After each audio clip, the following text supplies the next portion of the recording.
I mean, if you say what is the one thing ultimately is the two countries sitting down and sorting out the Kashmir issue. That's the one thing. I mean, that's the core issue. Everything stems from there. There is a solution to every problem. You need strong leadership which is willing to take risks, which is willing to take the pressure when it takes the big decisions.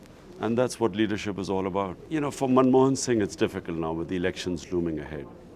So at this stage, for him to take a decision, you know, a big decision on Kashmir is very difficult. What we hope is that once a new government comes in India, and with a new mandate, and the beginning, the honeymoon period is the best time to take big decisions. From Pakistan's point of view, Nawaz Sharif, this is the third time as Prime Minister. We have supported him. Actually, the biggest problem in Pakistan is terrorism right now, dealing with the militancy on our western border, with the Taliban, with the TTP. And the entire political leadership, all of us backed him for negotiations. And unfortunately, he just wasn't strong enough to carry it through. So the answer is, I'm not very hopeful. I would like to, we would back Nawaz Sharif if he takes big steps towards peace and settlement of the Kashmir issue.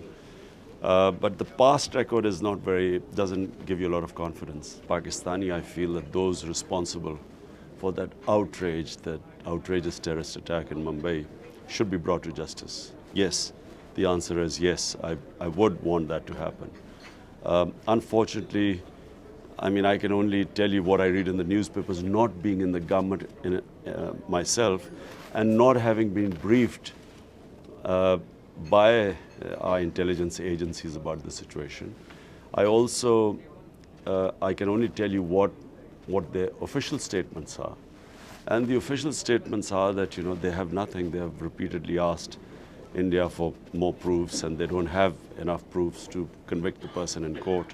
I would like to see one day where India and Pakistan can, if they have complaints against each other, Pakistan has its complaints, they can resolve it. They have that mutual trust whereby you can just trust each other's governments to make sure that anyone who creates any sort of trouble in either countries is taken to task, put behind bars or brought to justice.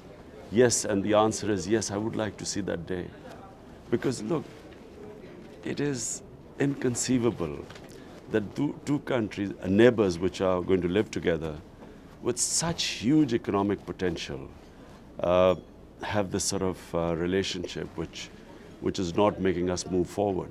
We have, and Pakistanis have a lot of objections about Narendra Modi, but if he's the elected Prime Minister of India, we have to accept it. It's the choice of the Indian people.